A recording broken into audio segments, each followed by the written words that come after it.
My name is Sarah, I'm 27 years old, and I am speaking to you right now from Atlanta, Georgia. Before I go into my story, please, if you are watching me, do me a favor. Hit that subscribe button, like this video, and click the notification bell so you never miss any of my upcoming stories. Also, tell me in the comments, from which part of the country are you watching me from? I really want to know.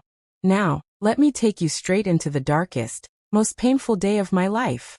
It was supposed to be the happiest day, a bride's dream. My wedding gown was white, my makeup was perfect, and my heart was beating fast with excitement. Guests were waiting, music was playing, and my husband-to-be was standing in front of the altar with tears in his eyes. But while everybody thought I was just taking a little longer to walk down the aisle, I was fighting for my life. Because that morning, before anyone saw me in church, my own father had locked me inside the room. And what he did to me is something no daughter should ever experience. His hands were rough, his breath was heavy, and I screamed until my throat felt like it was breaking. I tried to fight back, but he was stronger. I cried out for help, but nobody came. My father was destroying me, and I felt myself slipping away. At one point, I couldn't even feel my own body anymore. The last thing I remember before I fainted was the sound of my husband's voice. He had come looking for me. He burst into the room, and that was when my cries were finally heard. And that, my dear listeners, is how my wedding day began. But to understand how I even reached that terrible moment, let me take you back to the beginning. Because pain like this doesn't just appear overnight. It builds little by little, hidden in shadows that nobody wants to see. I grew up in a small town in Georgia. People there believed in smiling faces and clean front porches, but behind closed doors, things were not always as perfect as they looked. My father was a respected man in the community, someone everyone admired. To the outside world, he was charming and hardworking. But inside our house he was strict, controlling, and his anger could cut like a knife. My mother was quiet. Too quiet. She never argued with him, never stood up to him. Whenever I cried to her about how much his words hurt me, she would tell me, "Sarah, just stay quiet. Don't provoke him." It was like she was too afraid to breathe unless he gave her permission. And me? I was caught in between. A daughter longing for love, but always walking on eggshells. When I was a little girl, I used to dream about my wedding. I would play dress up, pretend to wear a veil, and imagine a man who would love me and protect me forever. I thought my father would be proud to walk me down the aisle. I thought he would smile at me with fatherly pride. But the truth was far from that dream. The years passed, and I learned how to hide my pain. At school, I was the cheerful girl, the one who always had a smile. No one knew what went on in my home. Not even my closest friends. I kept it all locked up inside, because I didn't think anyone would believe me if I spoke out. But then I met Daniel. Daniel was different. He saw through my fake smiles. He noticed the way my hands sometimes shook when I was nervous. He asked me questions nobody else bothered to ask. And slowly, I let him into my world.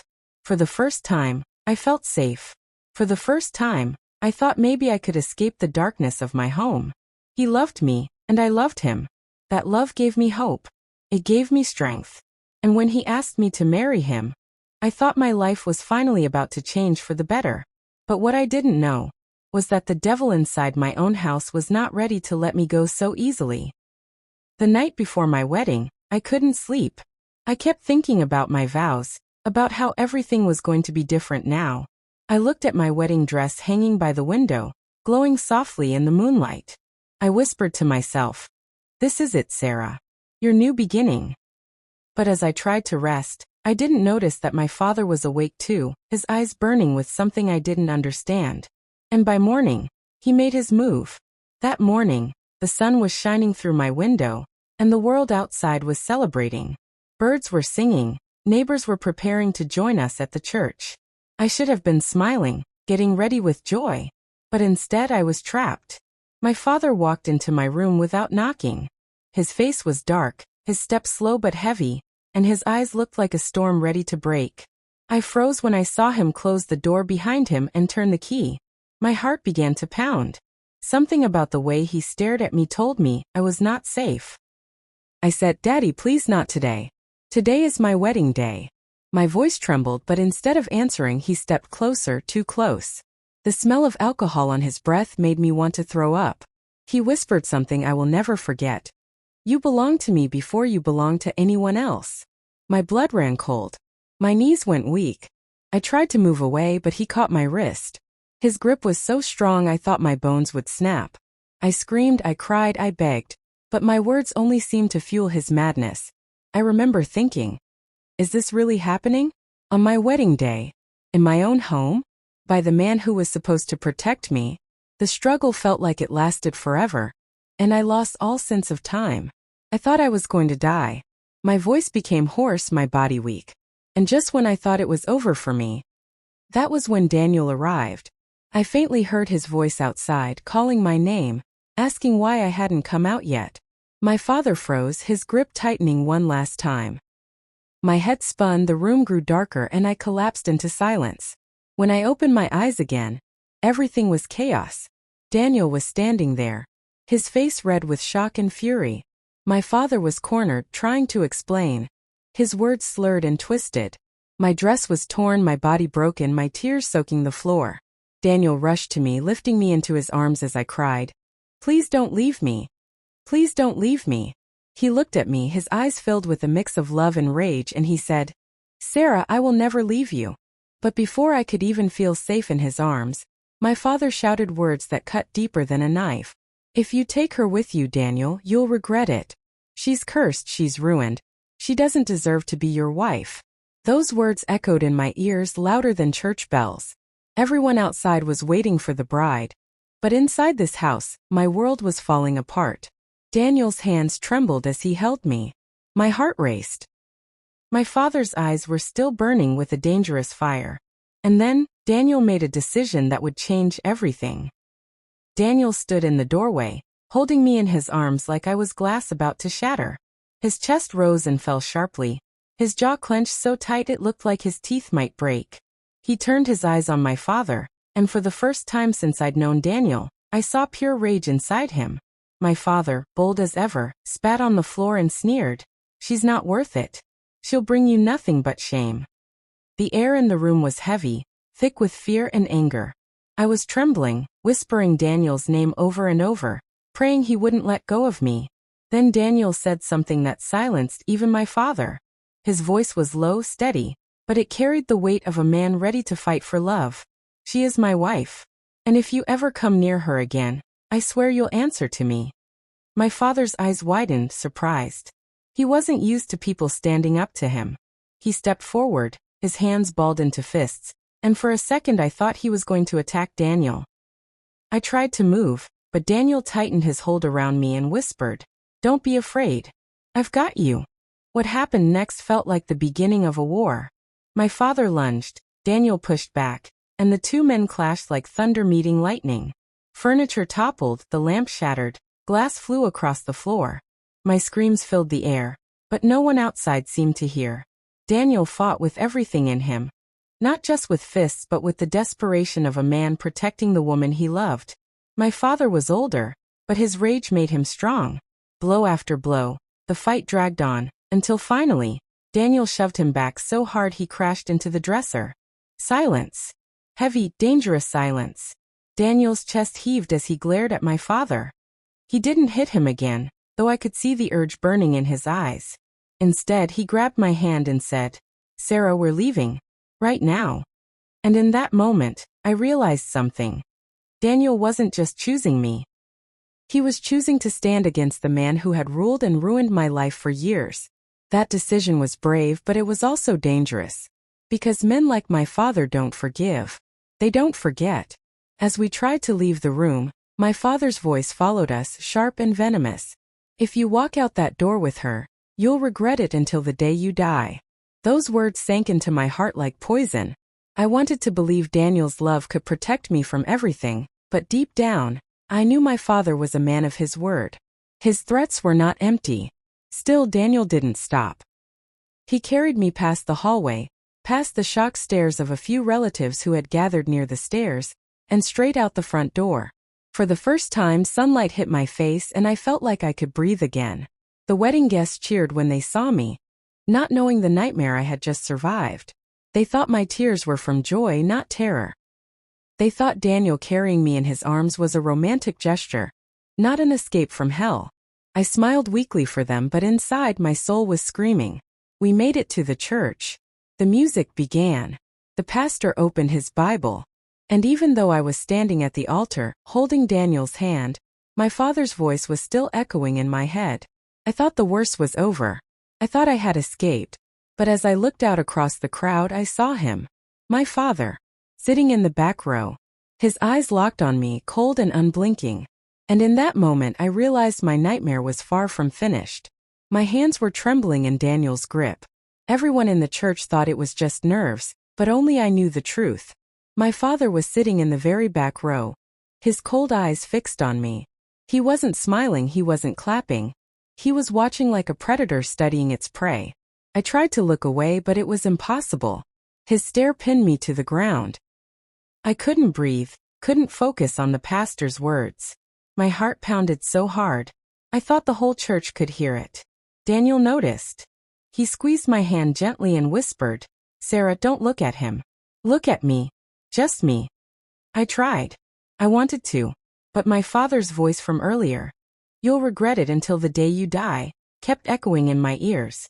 The pastor smiled warmly and asked me to say my vows. My lips parted, but no words came out. I was frozen. The room spun, my vision blurred, and then my father stood up. The entire church gasped. Everyone turned their heads. My father walked slowly down the aisle, his footsteps loud in the silence. Whispers filled the air. What is he doing?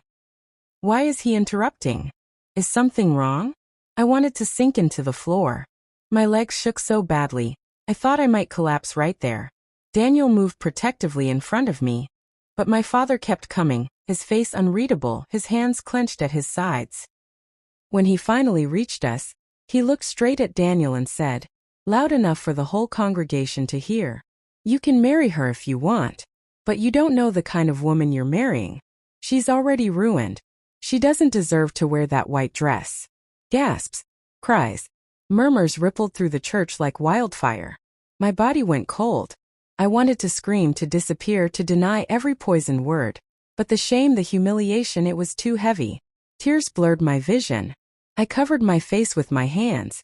Daniel turned to the crowd, his voice shaking with fury. "Enough! This is my wife. I love her and nothing you say will change that."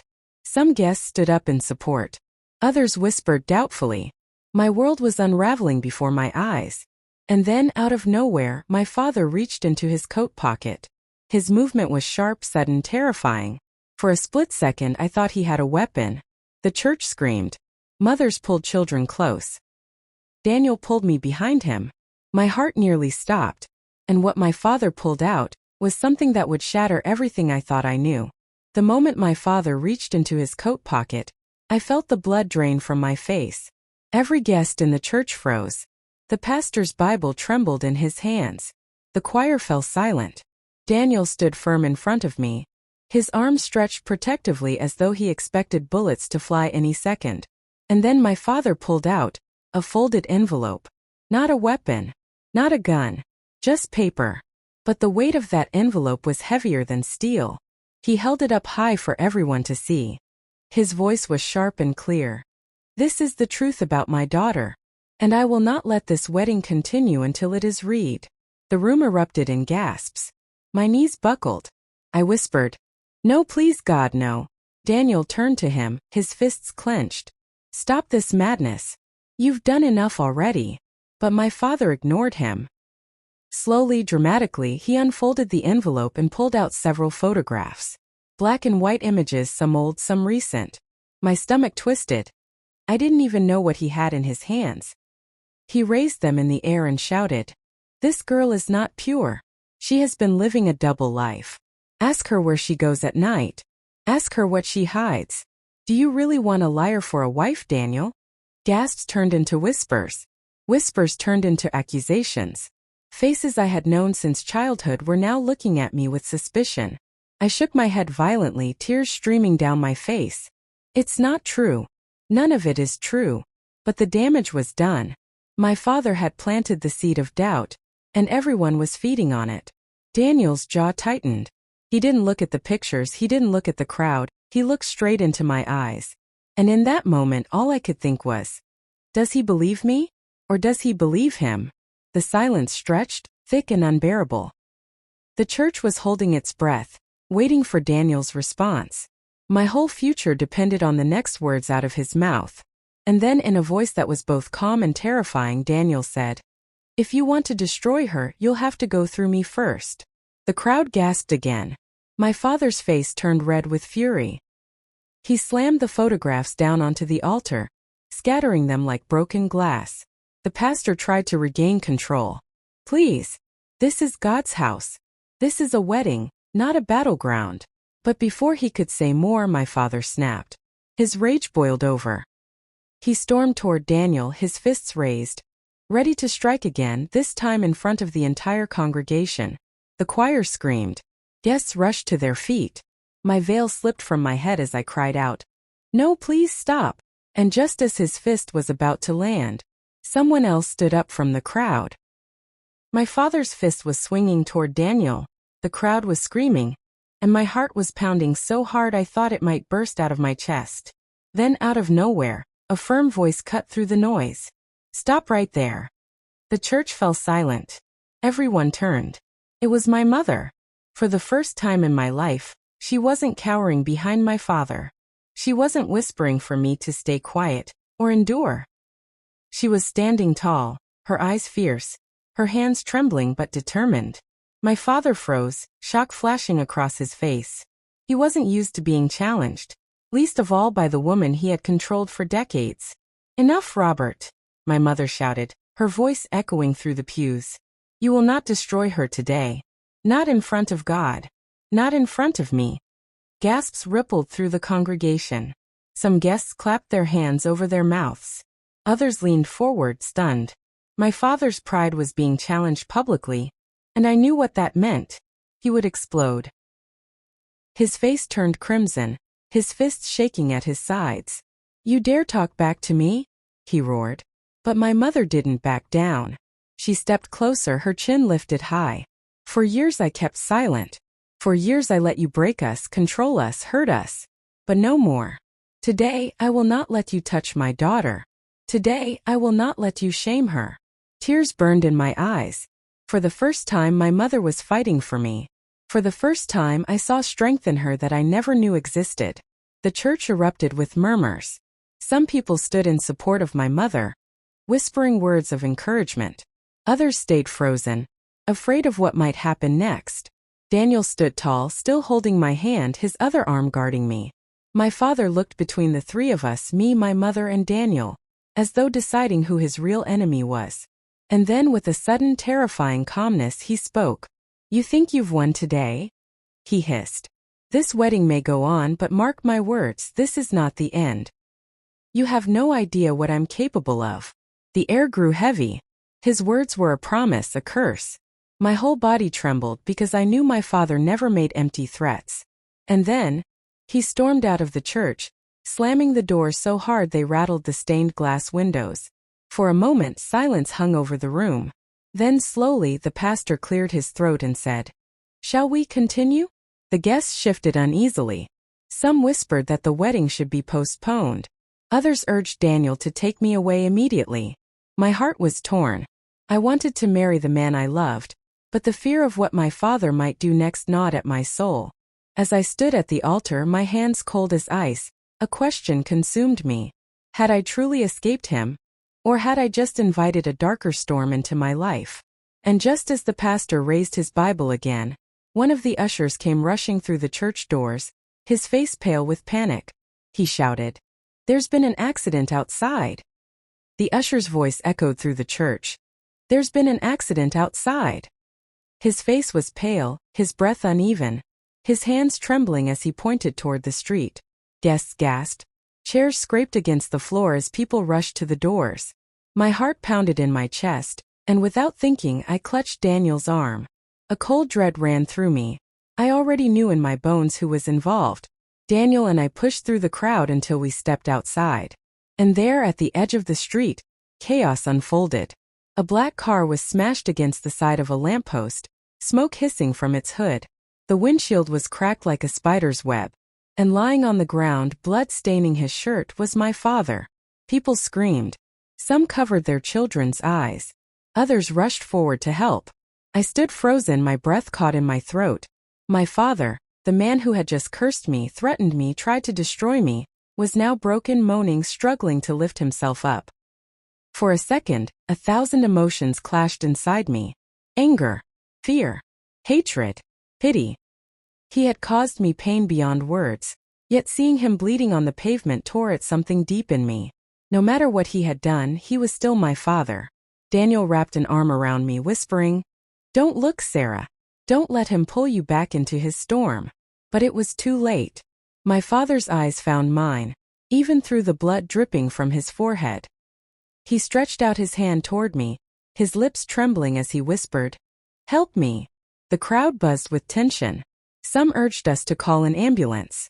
Others muttered that he had brought this upon himself. My mother stood behind me, tears streaming down her cheeks, torn between years of fear and the instinct to save the man she once loved. And me? I couldn't move. My feet were glued to the ground.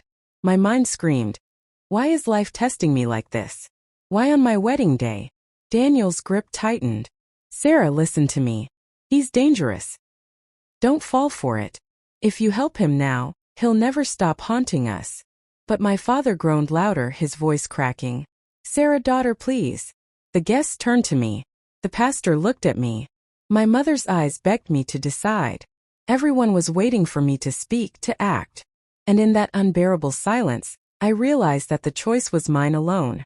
Should I turn away from him forever? Or should I kneel down and give him the chance to live another day? Even though I knew he might use that chance to destroy me again, I opened my mouth to speak. And suddenly, a police siren wailed in the distance, growing louder and louder as a patrol car screeched to a halt in front of the church. 2 officers jumped out, their faces stern. One of them pointed at my father and said, "Robert Hayes, you are under arrest." The officers rushed forward, their voices commanding, their boots thudding against the pavement. One of them bent down, pressed my father's arms behind his back, and slapped handcuffs on his wrists. Even as he groaned in pain, the crowd gasped. My mother covered her mouth with her hands. The pastor whispered, "Lord, have mercy." Daniel pulled me closer to him, shielding me from the chaos. But my eyes were locked on my father, once powerful, now helpless, humiliated, and chained in front of everyone. "Robert Hayes," the officer announced loudly, "you are under arrest for fraud, theft, and aggravated assault. You have the right to remain silent. Anything you say can and will be used against you in a court of law." The churchyard erupted with whispers. Fraud, theft, assault. These were words that cracked open a side of my father no one in the community had ever seen. Neighbors who once admired him stood there, wide-eyed, shaking their heads. My relatives whispered among themselves. Everyone was realizing that the man they respected was not who he pretended to be. My father thrashed weakly against the officers, his eyes burning with hate. "This is a mistake. He pointed a trembling finger at me. "She's behind this. She poisoned you all against me." The officers shoved him toward the patrol car, but his words stuck to me like poison. The crowd's eyes turned on me again. Doubt, curiosity, judgment. My heart twisted. I whispered, "Daniel, did I cause this? Did I bring shame on everyone by telling the truth?" Daniel held my face in his hands and said firmly, "No, Sarah. This is his doing. His sins are finally catching up to him." But even as he said those words, I could feel the weight of every stare on me. Weddings were meant to be days of joy, but mine had turned into a public trial. The officers pushed my father into the back seat of the patrol car. But before they shut the door, he leaned out and shouted, his voice raw and furious, "This isn't over, Sarah. You'll regret the day you betrayed me." The words sliced through me like knives. Tears welled up in my eyes. My hands shook so badly Daniel had to hold me steady. The car sped away, sirens wailing into the distance. For a moment, silence blanketed the churchyard. Everyone looked to me, waiting to see if the wedding would still go on. My mother came to me, her face streaked with tears. She touched my cheek gently and whispered, "Sarah, maybe this is God's way of setting you free." Her words should have comforted me, but instead, a deep unease filled my heart. Because if my father was gone, then why did I still feel like his shadow was clinging to me? The pastor cleared his throat. "Shall we return inside?" he asked softly. Daniel looked at me with pleading eyes. "Sarah, we can still make this day ours. Don't let him take this from us." I nodded slowly. My legs felt like lead, but with Daniel's hand in mine, I walked back inside. The guests followed, whispers still filling the air. The broken glass from earlier was swept away, the flowers rearranged, the music started again. I stood at the altar once more, trembling but determined. This time when the pastor asked me to say my vows, I opened my mouth, and the words finally came out. "Ido." The guests clapped, some cheered. Daniel kissed me gently, his hands holding me as if I might break. For a moment, just a fleeting moment, I felt peace. But as we turned to walk back down the aisle, hand in hand as husband and wife, the church door slammed open again. And this time it wasn't my father. It was a stranger. A tall man in a dark coat, his face grim, his eyes searching the room. He scanned the crowd until his gaze landed on me. And then he said words that made my blood run cold. "Are you Sarah Hayes?" The church, which only seconds earlier had been filled with clapping and cheers, fell into dead silence. Everyone's eyes turned toward the stranger. His coat was still wet from the drizzle outside, his boots heavy on the wooden floor as he walked closer. "Are you Sarah Hayes?" he repeated, his voice firm but not unkind. Daniel immediately stepped in front of me. "Who are you? And what business do you have here, at our wedding?" The man pulled out a leather wallet and flipped it open. A badge gleamed under the church lights. "Detective Miller, Atlanta PD." Gasps rippled through the crowd. Another cop. First my father, now this? My chest tightened. Why was the law circling me like vultures? Detective Miller's eyes stayed on me. "Mrs. Sarah Hayes, I need to speak with you. Privately. It concerns your father." The mention of my father's name made my knees weak. I gripped Daniel's hand tighter, my stomach twisting. "What about him?" I asked, my voice trembling. The detective glanced at the pastor, then the guests. "Not here. Outside." The pastor stepped forward nervously. "Sir, this is a holy ceremony. Could it not wait until later?" But the detective's expression hardened. "No, sir. This cannot wait. It may change everything." The weight of his words pressed down on me. Whispers filled the church again. People shifting uncomfortably in their seats. My mother clutched her rosary, muttering prayers under her breath. Daniel squeezed my hand. "You don't have to go, Sarah. You can say no. This is our day." But deep down I knew I couldn't ignore it. I had to face whatever storm was coming. Slowly I nodded. "I'll hear him out." We walked outside, the crowd pressing against the doors to watch. Detective Miller stopped near the steps of the church, away from the noise. His face was grim. "Sarah," he began, "your father was not just arrested for fraud and assault. We've been investigating him for months. And the truth is bigger than you know." My throat went dry. "Bigger how?" The detective took a deep breath. "Your father has been living a double life. He's tied to dangerous people. Criminals who will stop at nothing. His arrest today may have saved your life." The ground seemed to shift beneath my feet. Daniel's arm wrapped around me as I struggled to breathe. "Saved my life? From what?" I whispered. The detective leaned closer, lowering his voice. "From the fact that your father put a price on your head." I froze. His words crashed over me like icy water. My father, my own father, had hired someone to kill me? Tears blurred my vision. My chest heaved. No, you're lying," I stammered. Detective Miller shook his head firmly. "We have evidence. And worse, we believe the man he hired may already be watching you. That's why I had to come today." Daniel held me tighter, fury burning in his eyes. "This is madness. You mean to tell me that while Sarah was walking down the aisle, someone out there could have been waiting to—" "Quiet," the detective cut him off sharply, glancing around as though someone might be listening. My heart pounded so loudly I could hear it in my ears. The joy of a few minutes ago had completely vanished. Now fear sat heavy in my chest. But before I could ask another question, the detective's radio crackled at his side. A voice spoke urgently. "Miller, come in. We've lost him." He slipped past surveillance. The detective's face turned pale. His eyes snapped to mine. "Sarah," he said, his voice tight with fear. "You're in danger right now."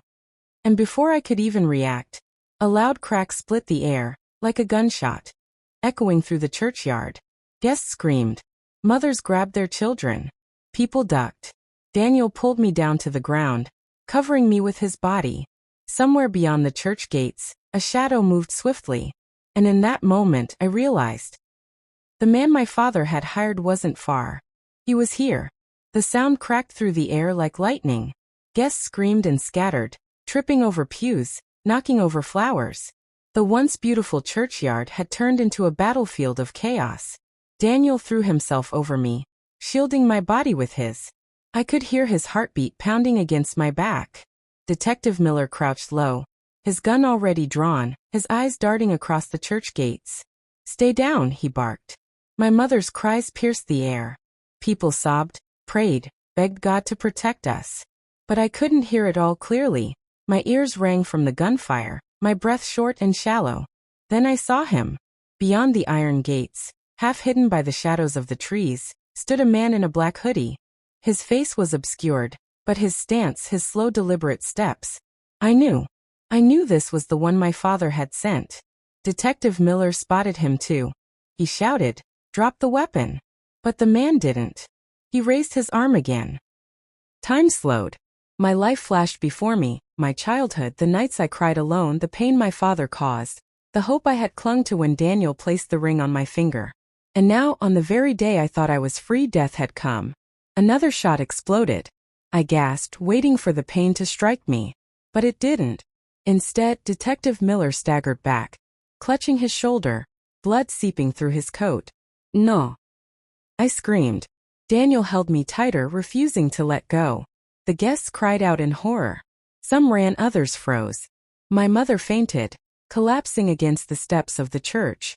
But Miller, wounded, bleeding, gritted his teeth, aimed his weapon with his good arm and fired back. The man in the hoodie ducked, rolled behind the gate, and disappeared into the trees. Silence fell, broken only by Miller's labored breathing. Daniel helped me up. My legs were trembling so badly I could barely stand. I looked at the detective, his face pale, but his eyes burning with determination. "Sarah," he rasped, "you have to understand, this doesn't end today. Your father's enemies, the people he worked with, they'll come after you. Unless you fight back. Unless you choose to live, not as his victim, but as your own woman." His words hit me like thunder. For so long I had lived in fear, chained by my father's cruelty. But here on my wedding day, standing between life and death, I realized something. I wasn't broken. I was still here. Daniel took my hand, his voice firm and steady. "Sarah, you are not your father's shadow. You are light. And no one can put that out." Tears streamed down my face. I looked at the terrified guests, my fainted mother, the bleeding detective, and then at Daniel, my husband, my anchor. And right there, I made a vow louder than any vow I spoke at the altar. I will never let fear rule me again. The crowd, though shaken, seemed to draw strength from my words. Whispers rose, "She's strong. She's brave." And for the first time, I felt it too. Sirens wailed in the distance again. Backup was coming. The hitman was gone for now. But I knew the battle wasn't over. Yet deep in my soul, I felt peace. Because I had chosen life. I had chosen love. I had chosen freedom. And that, dear listeners, is my story. Broken heart life lesson? No matter how deep the betrayal, no matter how heavy the pain, you are not defined by those who try to destroy you. You are defined by how you rise. And I rose. The backup police cars finally arrived, their red and blue lights painting the church walls. Paramedics rushed to Detective Miller, lifting him onto a stretcher. He was bleeding but still alive, his eyes locked on me even as they wheeled him away. "You're not safe yet," he whispered hoarsely. "Trust no one." Those words stayed with me, burning in my chest. The guests, still shaken, began to leave in hushed tones. My wedding dress was torn, my veil dirty, My flowers trampled into the ground.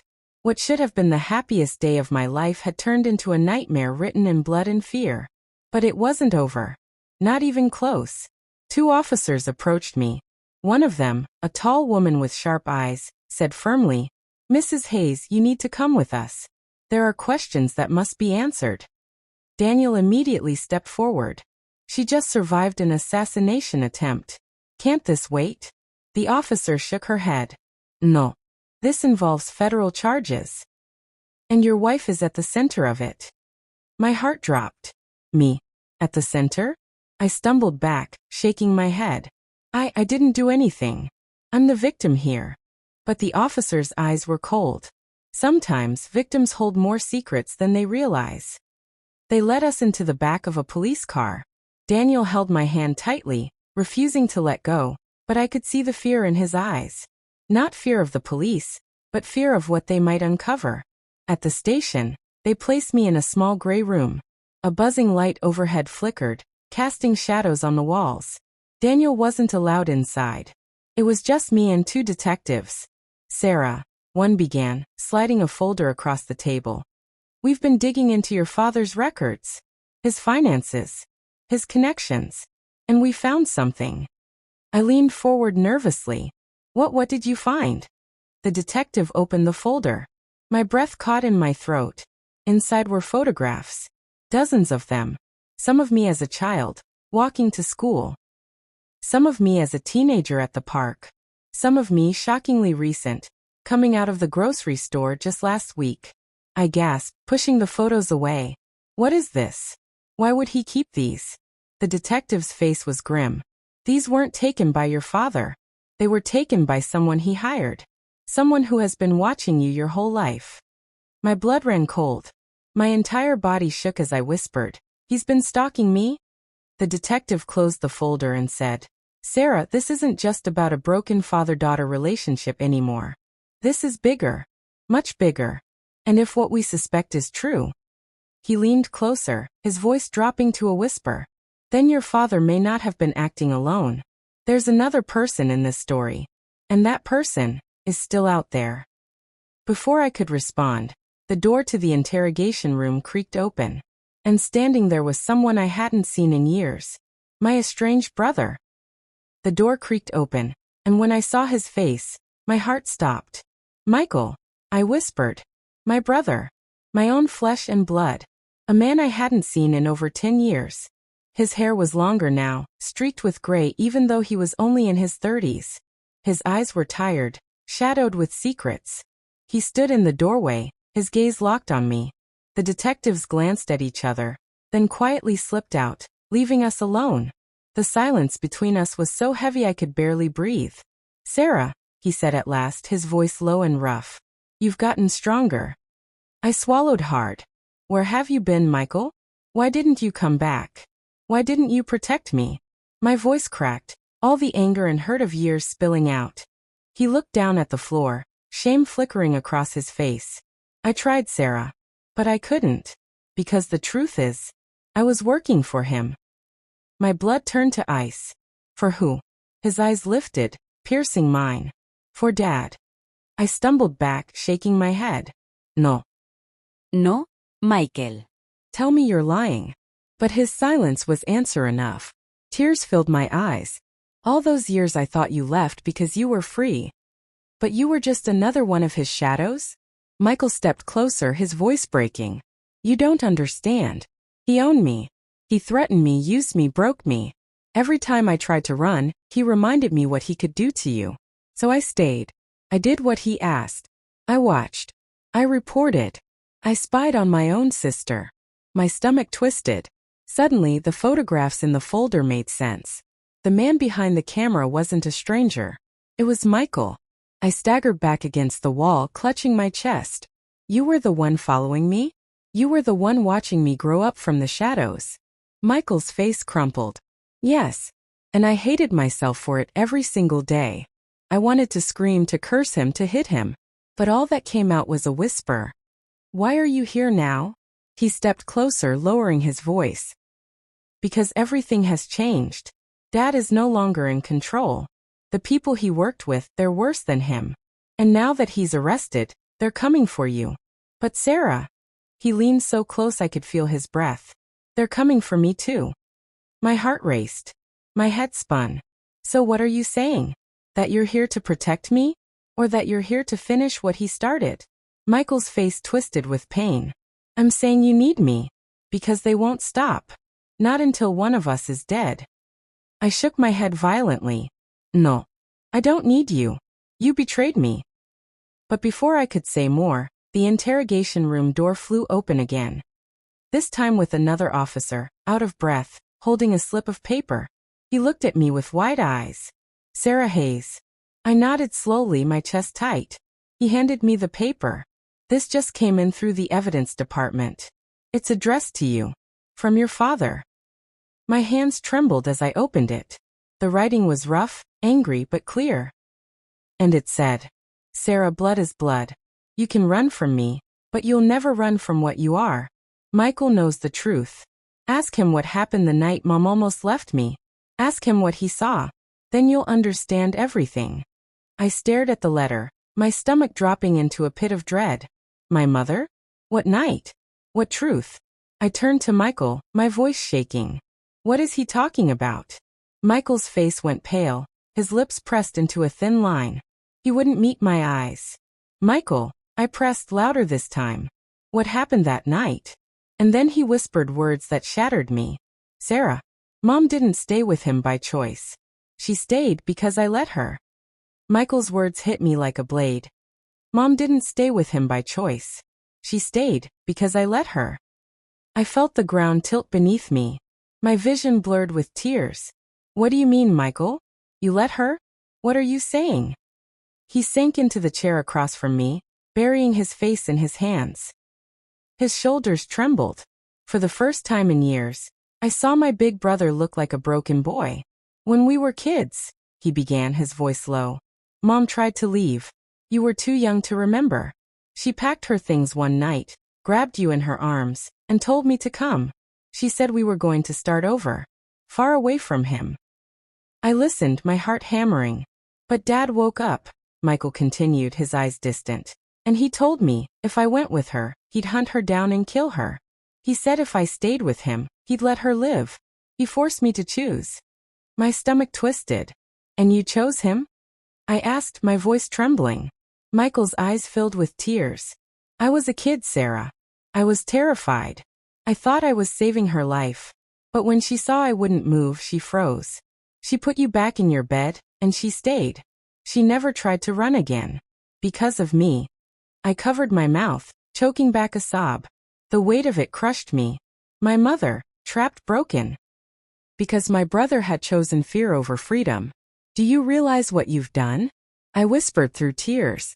All those years of pain, all the nights she cried, all the beatings, you handed her back to him. Michael slammed his fist against the table. His face twisted in anguish. I know. I've lived with that guilt every single day. That's why I stayed under his control. That's why I became his shadow. Because I owed him and I owed her. I thought if I carried the burden, at least you'd be spared. But the truth was I wasn't spared. None of us were. The room felt suffocating. My chest heaved, my nails dug into the table. I wanted to scream at him, to curse him, to hate him. And yet, he was still my brother.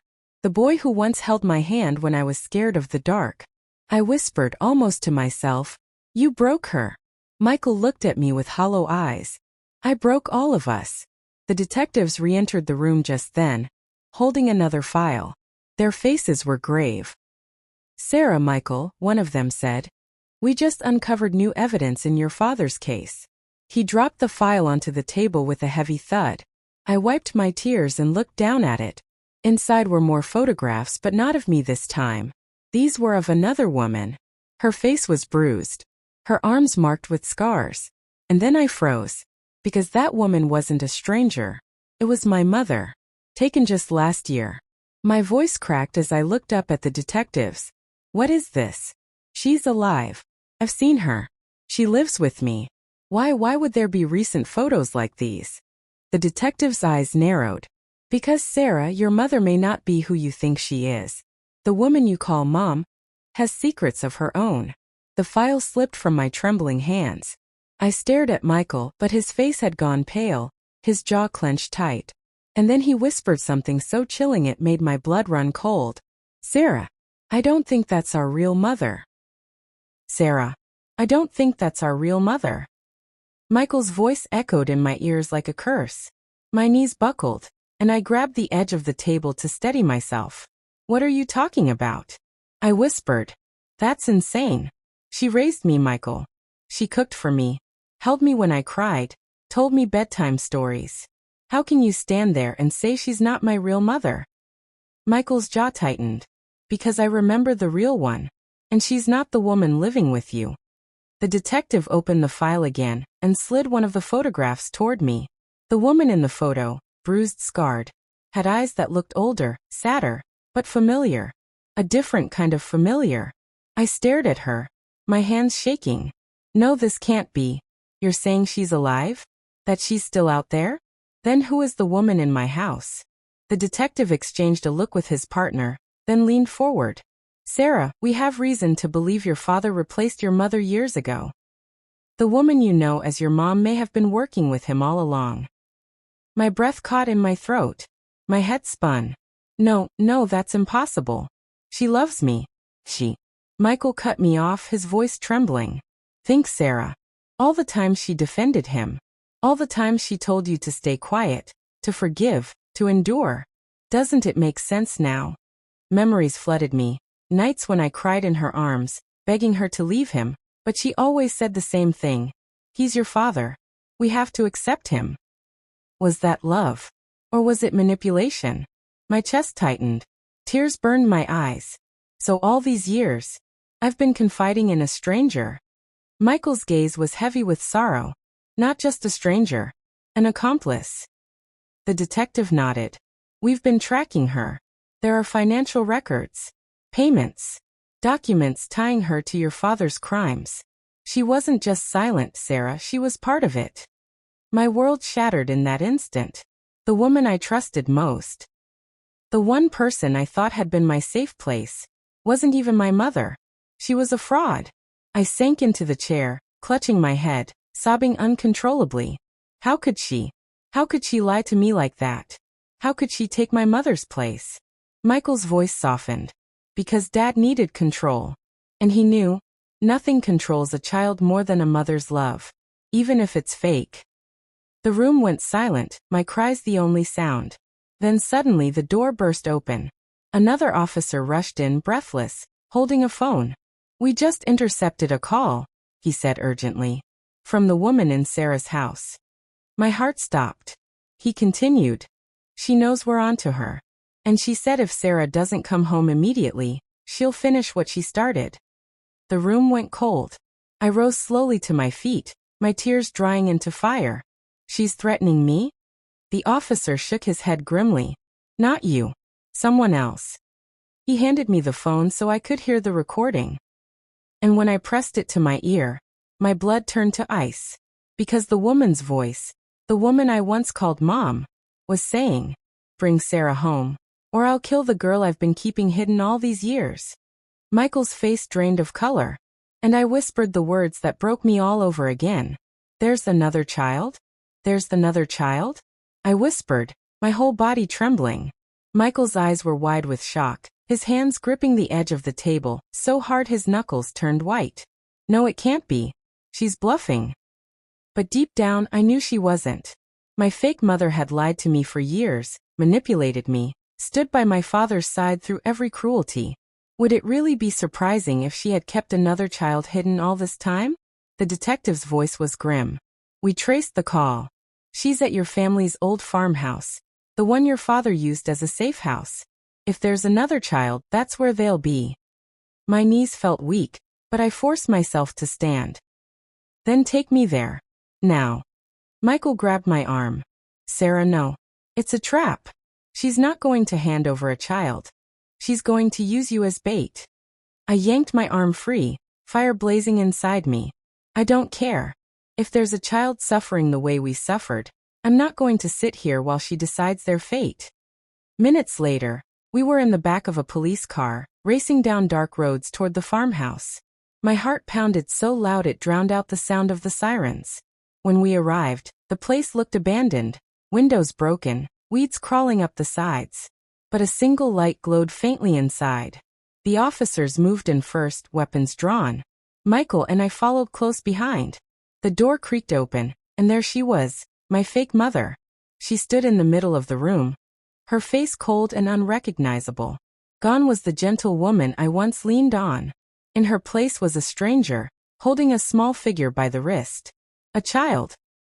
A little girl, no older than 7, with tangled hair and terrified eyes. My breath caught in my throat. Oh my God. The woman smiled, her grip tightening on the girl. So Sarah, you finally know the truth. Did you really think you were the only one? My voice shook. Who is she? What have you done? She's your father's insurance, the woman sneered. The child no one knows about. The child I've raised in the shadows. And now she'll take your place. The little girl whimpered, and something inside me snapped. I stepped forward, tears streaming down my face. Let her go. You've stolen enough lives. You're not my mother. You never were. But you will not destroy her the way you destroyed me. For the first time, the woman's smile faltered. And if I don't? The officers moved closer, but she held up a knife to the girl's neck. My blood ran cold. Michael spoke then, his voice raw. Stop this. You've lied long enough. Tell her the truth before it's too late. The woman's eyes narrowed. The truth? Fine. Sarah, that little girl is not just your father's child. She's yours too. The world spun. My knees buckled. What are you saying? Her words cut like a blade. You were so young, you don't even remember. But he made sure you carried his blood twice. That child, she shoved the girl forward, is your daughter. Gasps filled the room. My chest caved in. I couldn't breathe. Michael roared, lunging forward, and in the chaos the police wrestled the woman to the ground. The knife clattered across the floor. The little girl broke free, running straight into my arms. I held her close, my body shaking violently, my tears soaking her hair. She looked up at me with wide, innocent eyes. Are you my mommy? She whispered. I couldn't speak. I could only nod, clutching her as if letting go would kill me. The woman, my fake mother, was dragged away screaming. My brother stood frozen, tears streaming down his face. And in that moment, I realized the full horror of my past. But I also realized something else. The cycle could end here. With me. With her. I kissed the little girl's forehead and whispered, You're safe now. I promise you'll never suffer like I did. The pain stops here. 4 weeks after the farmhouse rescue, I lived in a daze. The little girl, my daughter, clung to me everywhere I went. She refused to sleep unless she was curled against me, her tiny fingers wrapped tight around my shirt. I tried to be strong for her. I decorated her room with pink curtains and teddy bears, cooked her pancakes shaped like hearts, and whispered to her every night, You're safe now. Mommy's here. But inside I was breaking. How could I look into her innocent eyes and not see the horror of how she came into this world? How could I love her fully when she was a living reminder of my father's cruelty? Michael visited often. He tried to help, though guilt still haunted him. Sometimes I caught him staring at the little girl with a strange expression. Part sorrow, part protectiveness. She deserves better. He told me once, his voice thick. Better than the life we had. I nodded. That's why I'll fight for her. Even if it kills me. For a while things were calm. Too calm. Until one night. It was late, the house silent except for the soft hum of the refrigerator. I had just tucked my daughter into bed when the phone rang. An unknown number. I hesitated, then answered. Hello. At first, there was silence. Then a deep, raspy voice said just 2 words. Hello, Sarah. My blood froze. I knew that voice. My father. But how? He was locked away. I had watched the police take him. You sound surprised, he chuckled darkly. Did you really think bars could hold me? My hand shook so badly I nearly dropped the phone. You're lying. You're trying to scare me. Scare you, he sneered. No, my dear. I just wanted to say congratulations. You found the girl. You think you saved her. But you've only uncovered one piece of my legacy. My chest tightened. What are you talking about? His voice dropped to a whisper that made my skin crawl. She's not the only one. And then the line went dead. I stood frozen in the dark, the phone slipping from my hand. My daughter's soft breathing drifted from the bedroom, innocent, unaware. But now I couldn't breathe. Because if my father was telling the truth, somewhere out there another child existed. Another secret. Another victim. And this time I might not be able to save them. I stood in the middle of my kitchen, the phone still buzzing in my trembling hand. My father's words replayed in my head like poison. She's not the only one. I couldn't breathe. My chest heaved. My mind spun with terror. Was it true? Could there really be another child out there? Another piece of his twisted legacy? I stumbled into my daughter's room. She was sleeping peacefully, clutching a teddy bear. I brushed the hair from her forehead and kissed her softly. My tears fell onto her cheek, but she didn't stir. I won't let him touch you again, I whispered. I won't let him take anything else from us. The next morning I went straight to the police. Michael came with me, his face grim. The detective looked skeptical at first. Sarah, inmates make threatening calls all the time. He could be bluffing. But I slammed my hand on the table. Do I look like I can afford to gamble with children's lives? He said the same thing about my daughter, and you all thought it wasn't real. But she was real. She was hidden in plain sight. And if he says there's another child, then there is. The room went quiet. Finally, the detective nodded. All right. We'll investigate. Did he give you any clues? I shook my head, frustration boiling inside me. No. Just enough to haunt me. Michael leaned forward, his voice low. Then maybe we need to think like him. Where would he keep another child? Where would he hide something he never wanted found? Silence stretched across the room. And then it hit me. The cabin, I whispered. Michael frowned. What cabin? I looked at him, my voice trembling. The one in the woods. Remember? When we were kids, he used to take us there for weekends. Mom hated it. She said it was too far, too quiet. But he insisted. Michael's eyes widened. I haven't thought about that place in years. The detective scribbled notes quickly. Do you remember where it was? Michael nodded slowly. Yes. Deep in the forest, near the state border. Hard to find unless you knew the trails. My stomach nodded. If he hid someone, it would be there. That evening, we drove out with the police escort. The closer we got to the woods, the tighter my chest felt. Memories clawed their way back. Of dark nights, the smell of damp wood, my father's shadow looming over us. The car stopped at the edge of a dirt road. We had to hike the rest of the way. The forest closed in around us, thick and suffocating. My heart pounded with every step. Finally, through the trees we saw it, the old cabin. Rundown, its roof sagging, windows cracked. It looked abandoned. But the moment we approached, I saw it. Faint light flickering through the cracks of the boards. Someone was inside. The officers surrounded the cabin, guns drawn. Michael and I stayed back, my pulse racing in my ears. One officer kicked the door open, and the smell hit me instantly, musty, sour, wrong. Inside, the air was thick. And then I saw it. A small bed in the corner. Chains on the floor. And on the wall, dozens of photographs. But these weren't of me. They were of another child. A boy. My throat closed up. My legs felt weak. Oh my God. And then from the darkness, a small voice whispered, "Hello." The sound was so faint I thought I imagined it. My heart stuttered, my breath caught in my throat. Slowly, I turned toward the corner of the cabin. And there he was. A boy. Small, thin, his clothes torn, his face pale as snow. His eyes were wide, reflecting the faint light from the officers' flashlights. He looked no older than 8. My body froze.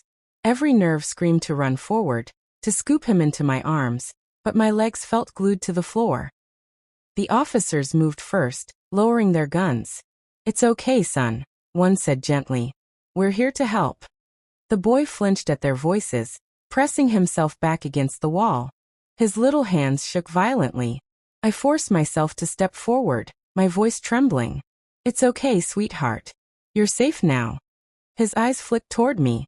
For a moment they softened, as if he recognized something in me. And then he whispered words that froze my blood. Are you my sister? The room went silent.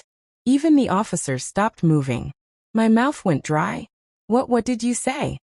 He swallowed hard, his tiny chest heaving. Daddy told me. I have a sister. And her name is Sarah. I stumbled back, my hand over my mouth. My father's words echoed in my head. She's not the only one. The boy's lip trembled.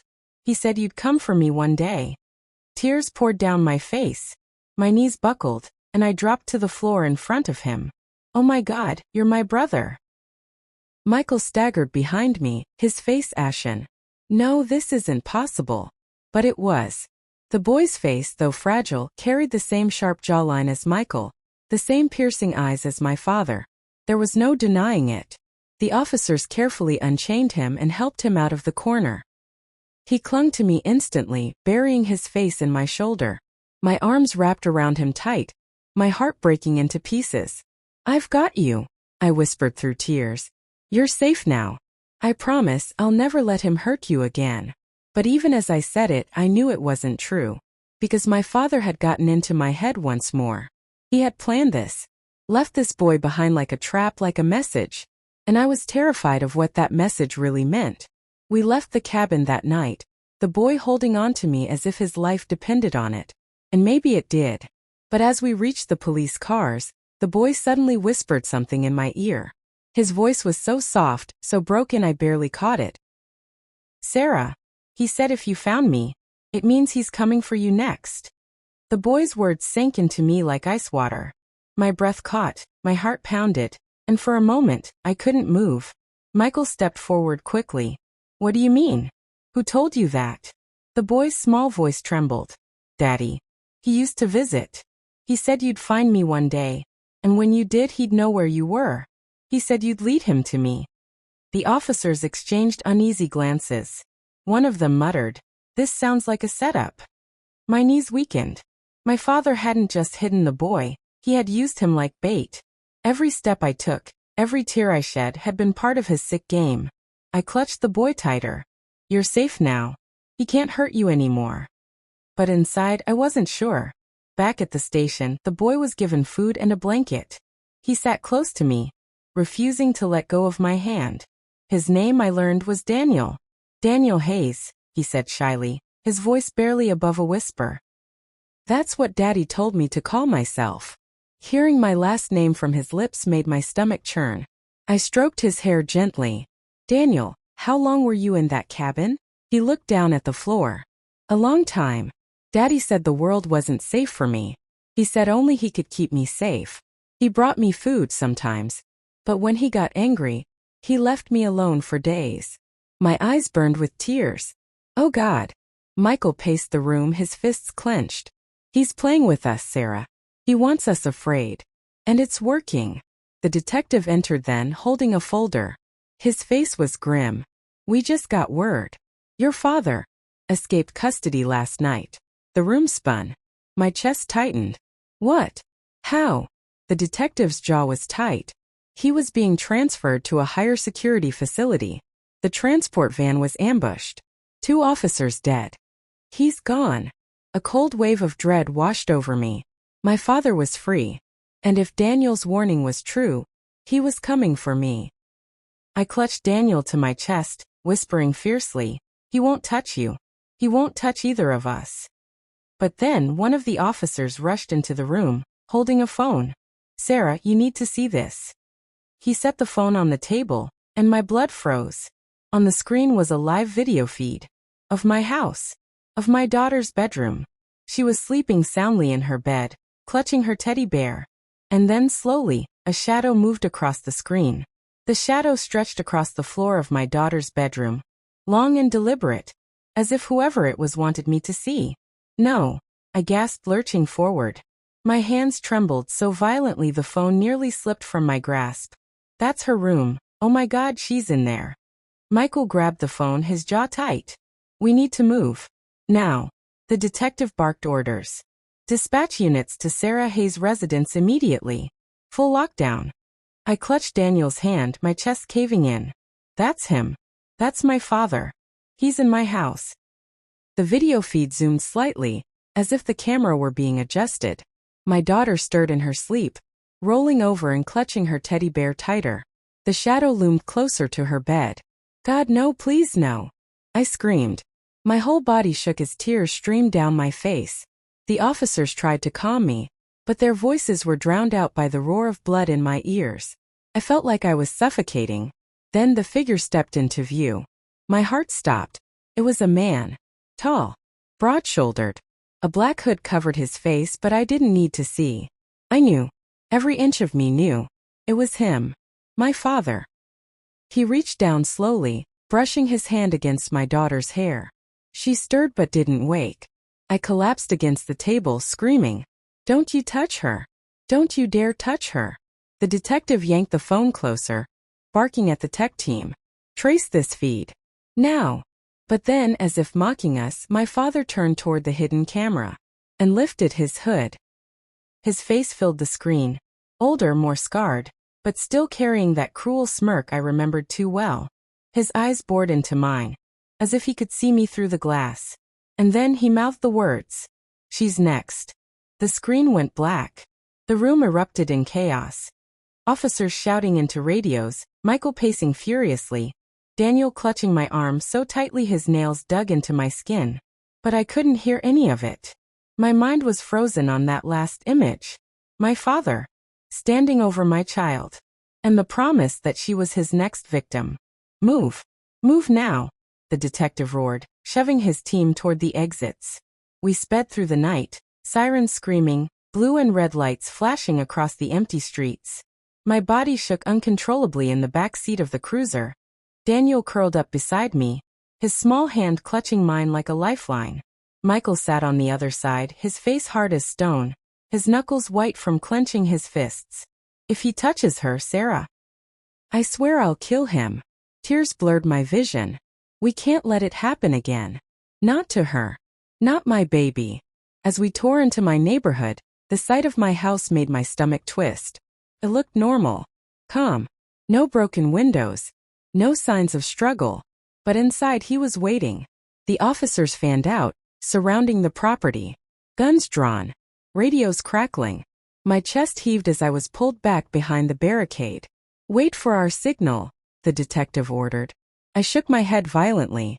"That's my daughter in there. I can't just stand here." Michael grabbed my shoulders. "Sarah, you need to breathe. You need to let them do their job." But then the front door creaked open. Everyone froze. A shadow appeared in the doorway. And then my daughter stepped outside, clutching her teddy bear, her tiny eyes wide with confusion. "Mommy," she whimpered. I bolted forward before anyone could stop me, scooping her into my arms, sobbing into her hair. "Oh God, baby, you're okay. You're okay." But then over her shoulder I saw it. A figure, standing in the darkness of the hallway, watching us. My father. He raised one hand slowly and pointed directly at me. Then the lights in the house went out. Gunfire exploded. Officers shouting. Michael pulled me down to the ground, shielding me and my daughter as chaos erupted. And in the middle of it, I heard his voice. "Come." Mocking. Terrifying. "The game isn't over, Sarah. It's only just begun." The gunfire rattled the air like thunder, glass shattering with splintering, men shouting commands. My ears rang as I dropped to the cold grass, clutching my daughter's head against my chest. "Stay down," Michael shouted, throwing himself over us.